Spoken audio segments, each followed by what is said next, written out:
Oi pessoal, aqui quem fala é a deputada estadual Ana Campanholo e como vocês sabem, se você acompanha o meu trabalho há algum tempo, conhece a Vlogoteca, que foi o canal que eu criei para falar sobre livros que ninguém indica na universidade. Não sei se vocês têm acompanhado as notícias, mas recentemente ficamos sabendo que o Brasil continua ocupando o penúltimo lugar no ranking internacional do PISA. Uma péssima notícia.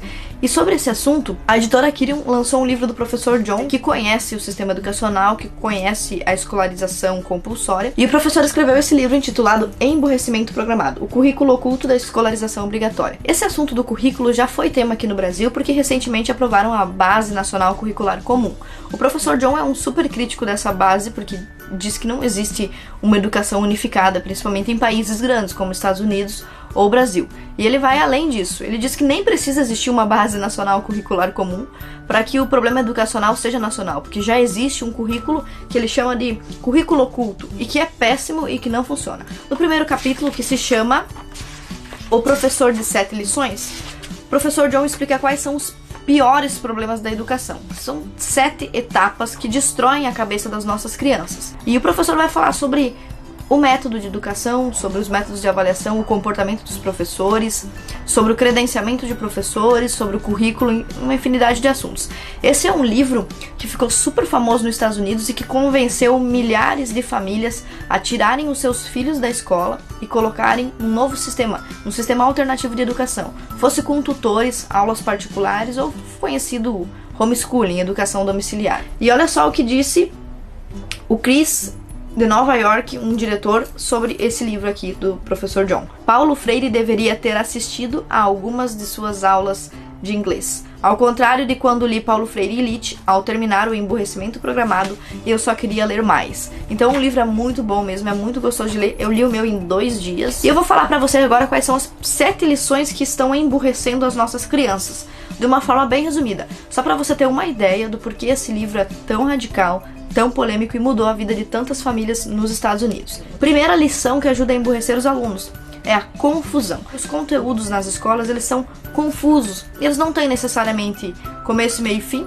porque as aulas são muito fragmentadas e eles também não têm uma unidade entre si. Aqui na página 42, então, ele cita esse primeiro problema, que é o problema da confusão. Um conteúdo que não tem começo, meio e fim, uma aula que é sempre interrompida pelo sinal, pela campainha para trocar de disciplina. A criança não consegue criar uma unidade do conhecimento, uma educação universal que forma um caráter de dentro para fora, que forma uma criança de uma forma holística e integral. Seria uma educação com mais liberdade. Só que isso é completamente impensável para o cenário brasileiro hoje, por exemplo. Nesse contexto, qual é a única alternativa? Já que no sistema de escolarização compulsória a escola militar resolve o problema da disciplina e consegue pelo menos elevar um pouquinho o nível do conteúdo e o nível dos alunos nos testes, a educação domiciliar aparece como a alternativa ideal, onde os pais e as crianças têm total liberdade para escolher o currículo e o método em que se vai aprender.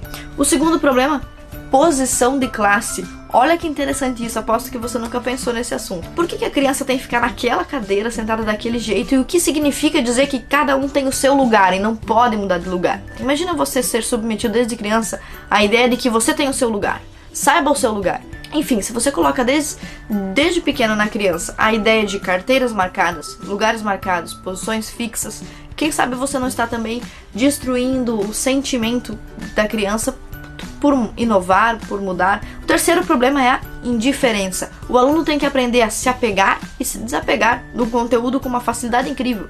Também tem aquela questão do sinal, quando toca, quando sai, mas também a questão das provas. Parece que o aluno tem que aprender aquele conteúdo somente para a prova e depois esquecer dele. Eu vou ler uma citação para você que vai explicar o quarto problema, que é o problema da dependência emocional.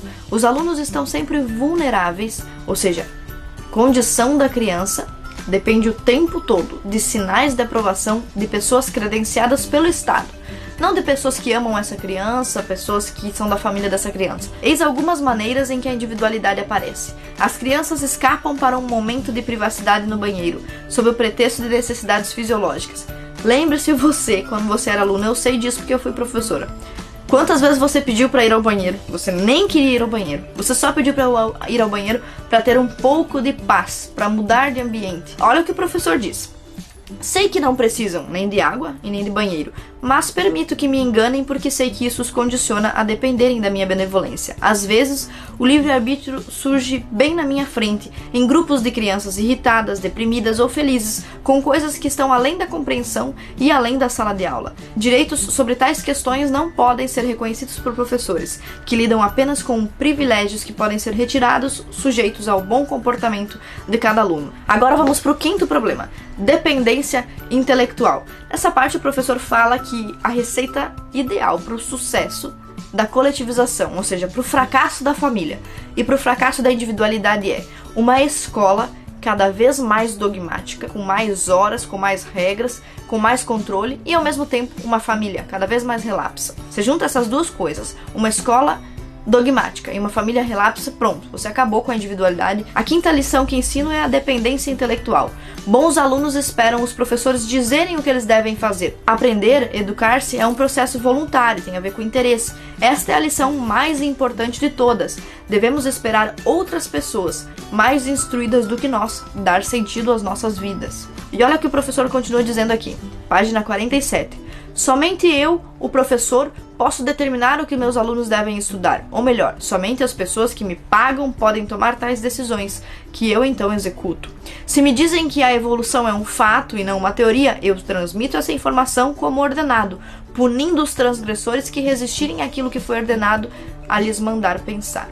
Esse poder de controlar o que as crianças pensarão me permite separar alunos bem-sucedidos de mal-sucedidos muito facilmente. Existem crianças que não se adequam ao sistema escolar e elas tentam resistir, preservar sua independência, sua criatividade. O que fazer? É mais difícil, naturalmente, se as crianças têm pais respeitáveis que as apoiem, o que é cada vez mais raro, apesar da má reputação das escolas. Página 47. Então veja, o professor está dizendo que é muito difícil um indivíduo insurgir com a sua individualidade, com a sua criatividade e com a sua genialidade se ele não tiver apoio dos seus familiares, de quem o ama. Então, o problema dos pais relapsos só agrava o problema da escola dogmática. Vamos para o sexto problema, da autoestima provisória. Está lá na página 48. Diz o seguinte: a lição dos boletins, notas e provas é de que as crianças não devem confiar em si mesmas ou em seus pais, mas em vez disso, deveriam confiar na avaliação de autoridades credenciadas.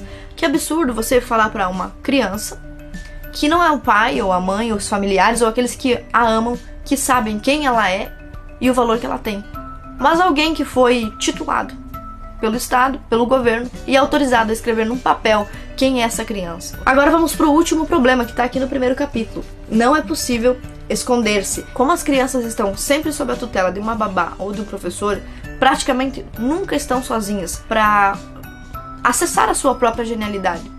É absurdo pensar, por exemplo, por que as nossas crianças de hoje não conseguem ler livros publicados para crianças de 1850. Vamos encerrar esse vídeo falando sobre a questão da privacidade, que eu tenho certeza que vai tocar o seu coração também. Os alunos são incentivados a delatar uns aos outros, inclusive a delatar os seus próprios pais. Uma família treinada para dedurar a si mesma provavelmente não ocultará nenhum segredo perigoso ao sistema escolar. Se você ler o livro, você vai ver como que o professor é bem radical em tratar o sistema escolar público e compulsório. Isso é muito importante. Ninguém está dizendo que as pessoas não têm que aprender ou que a escola não pode ser útil.